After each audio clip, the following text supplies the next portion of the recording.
Hi everyone! Welcome to Solid Tech Reviews. So katulad ng title natin sa video na to, tuturo ko sa inyo guys kung paano i-install yung Play Store sa isang Xiaomi phone na China version at paano i-delete yung China apps.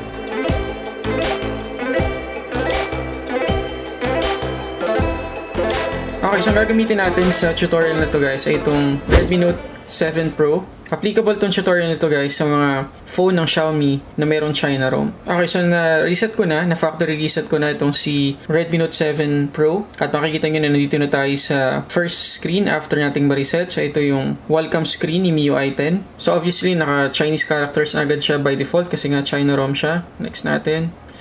Yan. After yun guys, ito yung bubungad sa atin. Parang choose language ito. So simply choose English. Tapos click natin yung next.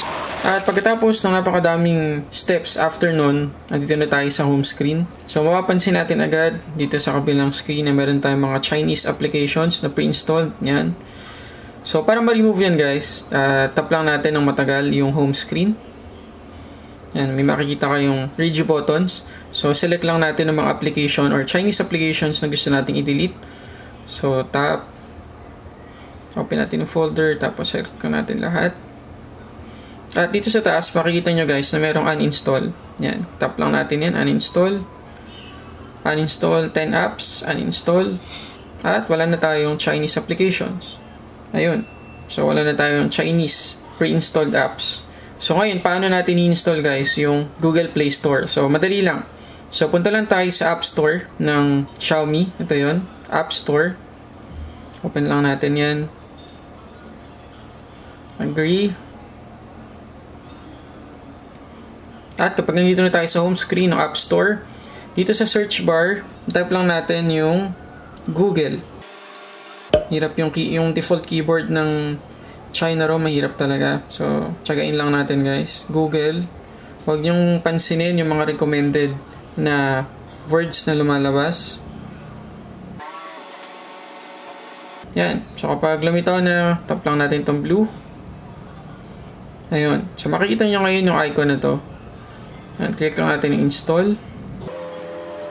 And kapag na-install na, tap natin yung open. Ayan. Tapos, wala tayong mababasa sa mga yan. So, tap lang natin itong blue.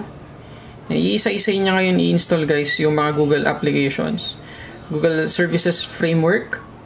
Pag lumitaw itong security warning nito guys, tap lang natin yung settings. Tapos, allow from this source. Ayan. Allowing. Tapos, click natin yung back.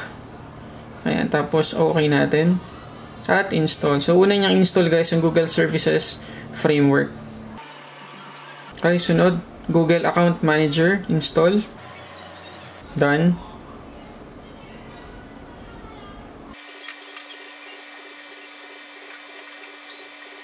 Sunod yung Google Play Services. Install.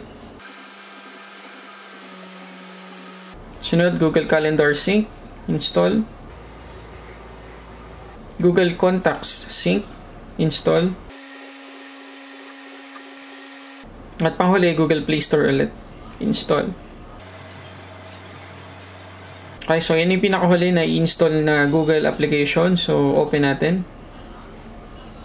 Okay. Ayun na. So, mag-a-ask na sa atin guys ng login details para ma-access natin ng maayos yung Google Play Store, Google Calendar, Google Contacts, at marami pang iba. So, mag-sign in lang ako. Pag nakapag-sign in na tayo, ma-access na natin yung Google Play Store. At pwede na tayo mag-download ng mga application na gusto natin na nandito sa loob ng Google Play Store. So, for example, itong Lazada, try natin. Install. Proceed.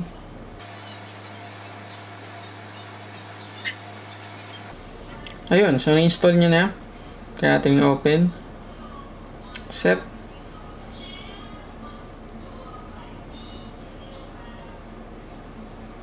Okay, so success tayo guys. So, ganun lang kasimple at ganun lang kadali i-install yung Google Play Store sa isang China ROM.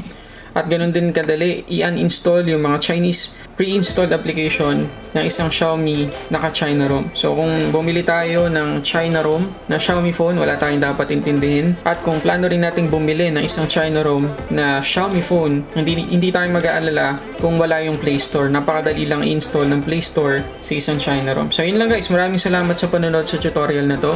Sana nakatulong. Please hit the like button kung nakatulong to sa inyo. At please don't forget to like, comment, and subscribe to this channel. Maraming salamat para sa samot-saring unboxing reviews. This is Sulit Tech Reviews.